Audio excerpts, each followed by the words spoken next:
Welcome to the Bariatric Nutrition Coach podcast, where we empower you with weight loss surgery, nutrition knowledge, mindset advice, and inspiration so you succeed in your weight and health journey. I'm your host, Jane Stoltz, and I am a bariatric dietitian who has helped over 1,300 people on their weight loss surgery journeys. I'm also a solo mum, lover of long walks while listening to podcasts, partial to a glass of wine, and the ocean is my happy place. Join me as I dive deep into bariatric nutrition and lifestyle topics and deliver them to you in bite-sized, palatable episodes every Monday. Now let's go. Hello and welcome to episode 22 of the Bariatric Nutrition Coach podcast. So today's episode is a little bit different in the sense that I'm not talking exactly about food and diet, but I wanted to talk about another really important topic, and the topic is self-compassion. And I wanted to talk today about fostering self-compassion after having bariatric surgery. I wanted to talk about this topic because I don't think it gets talked about enough, and I wanted to share my experience and my view. And as I do this and obviously give you some ideas for how you can foster self-compassion, I invite you to reflect on yourself and your own journey. Everyone's journey is going to be different, but I wanted to really, explore this topic and hopefully give some, opportunity for some insight. Let's start and talk about the practice of dieting. And everyone comes into their weight loss surgery journey having dieted to some degree. And most people, in my experience, have dieted quite extensively before they have decided to have weight loss surgery. Having weight loss surgery, bariatric surgery, is no one's first decision or first solution that they look at if they want to lose weight. It's generally from years of dieting, and the dieting may have worked for a period, but then they have regained their weight. So imagine, or take yourself back if you are post-surgery to in a dieting space, trying different diets, being in a restrictive eating pattern, all the rules and guidelines you followed, whether it's been what foods you can eat, when you can eat, how much activity you need to eat. All of those rules and actions are very focused externally. And what I mean by that is they aren't taking into account in any way how you feel and what you want, okay? And that is really a space where self-compassion is not being fostered. You're not listening clearly to what you need, what your body's telling you need, or what you need from an emotional perspective. And through the years of being in this dieting space, it becomes your default way of thinking and behaving. And then you can bring that default way of thinking and behaving into your post-weight loss surgery journey. And not being self-compassionate after weight loss surgery can make the journey, I feel, so much tougher, because it's a tough road by itself and there are always going to be ups and downs. So I want to stop and I want to give a definition of what self-compassion is. And this is from a website by Dr. Kristen Neff, Neff, and she's a psychologist who specializes in self-compassion. So self-compassion involves acting the same way towards yourself when you are having a difficult time, fail, or notice something you don't like about yourself.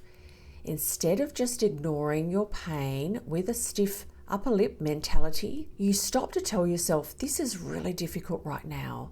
How can I comfort and care for myself in this moment? So I really love, I suppose that's not really a definition, but I really liked that couple of sentences is really painting the picture of what I'm talking about with self-compassion. Another key tendency after weight loss surgery that does not help fostering self-compassion is the tendency to compare yourself to others.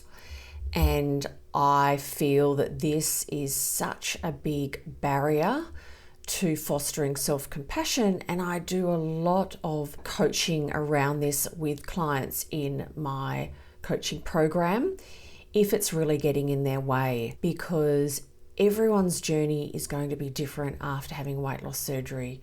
But human nature can be very much around comparing ourselves to how we feel other people are going towards how we are progressing. So if you feel that you are falling into this trap of comparing yourself to others, just know it's getting in your way of really being focused solely on your own journey and practicing your own self-compassion. And things people can do to move out of that comparison space is limiting what they see if it's on social media, not following sites, not looking at different sites or people if they are triggering for you, and really focusing and only exposing yourself to the information and people that are going to support you in your journey. It's really common, and it's something to be really aware of if you feel that you are comparing yourself, because it can really knock people around emotionally, and it's another external thing that you're focusing on when the real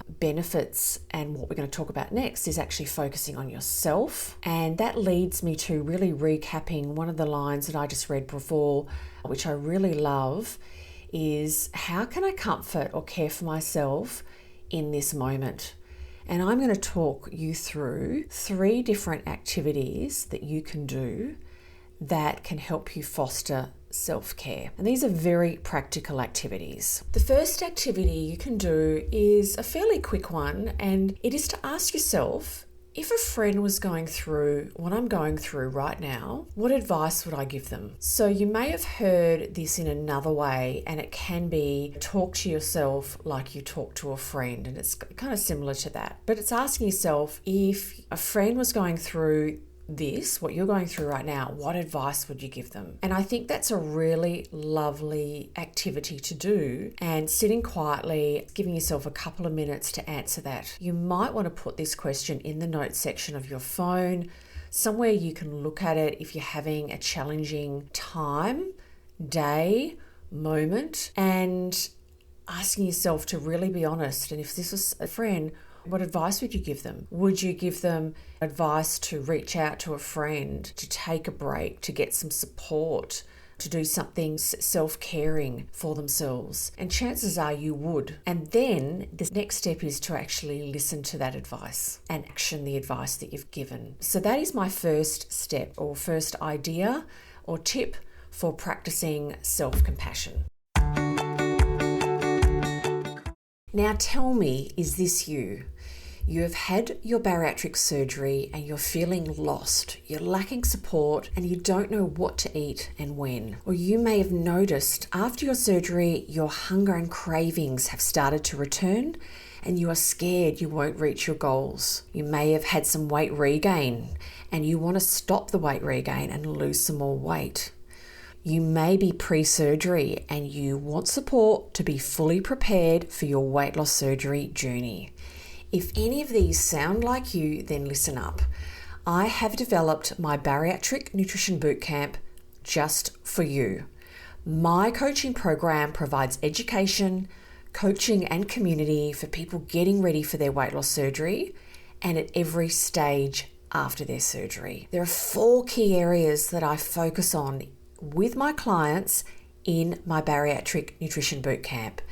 One is the Bariatric Nutrition Basics. You will learn what and how to eat so you feel satisfied, reach your protein and fluid goals, and have less cravings, and know how to manage your hunger in the future. Meal ideas and meal planning. You'll learn to plan meals and snacks that you like, so you have great options on hand when it comes time to eat. Also, we focus on mastering weight regain habits, identifying any habits that are stopping you from reaching your goals, and create manageable strategies to get back on the straight and narrow so you can manage your weight for the rest of your life. And also, I focus with my clients in my Bariatric Nutrition Bootcamp on learning to trust your body and food.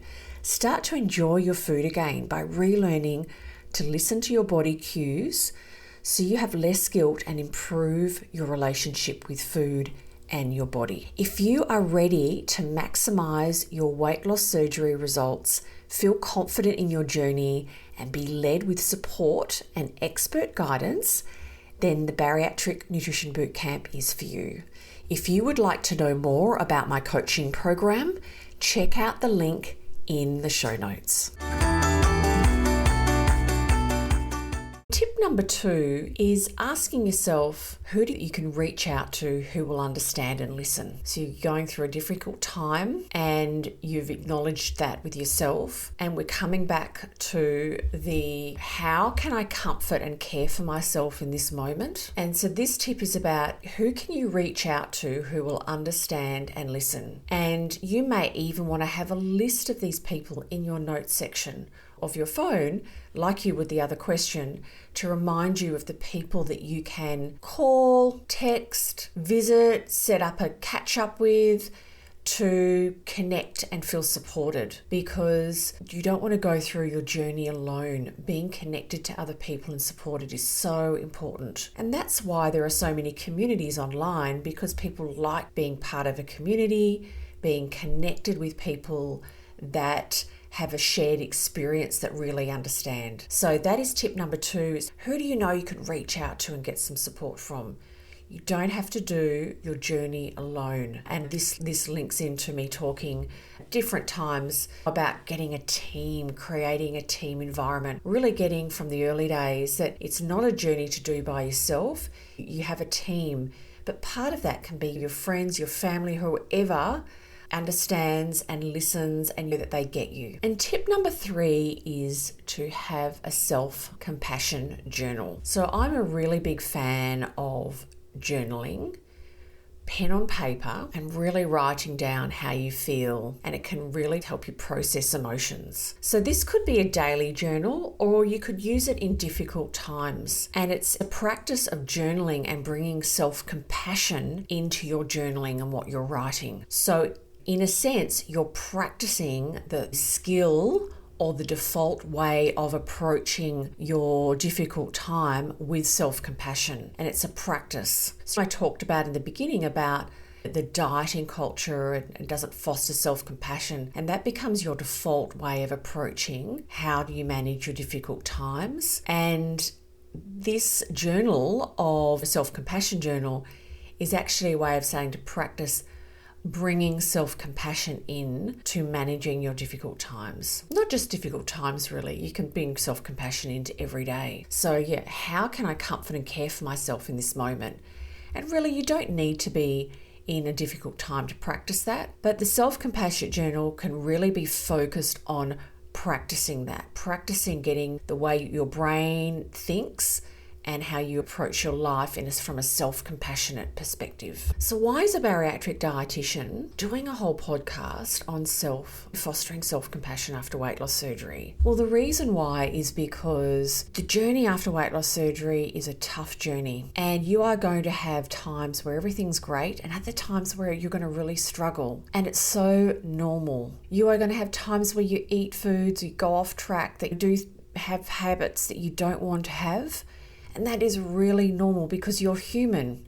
You're not a robot. You're never going to be perfect. At some point, you're going to drift off. And the practice of self-compassion makes those episodes of drifting off track so much gentler on you and so much more empowering when you can be kind to yourself, acknowledge what's happening, and bring yourself back on track, as opposed to go into a negative cycle of shame, self-punishment, or whatever it is for you. The practice of self-compassion is so important to foster, and I bring it into my coaching all the time. I cannot count the number of times that people have expressed to me in different words, but having gone off track, old habits are coming back, anything around weight regain, and feeling like a failure and it's just them and then they've done something wrong. And I explain that we expect you to go off track at some point after your weight loss surgery. You are not, as I said, a robot. You're human, and life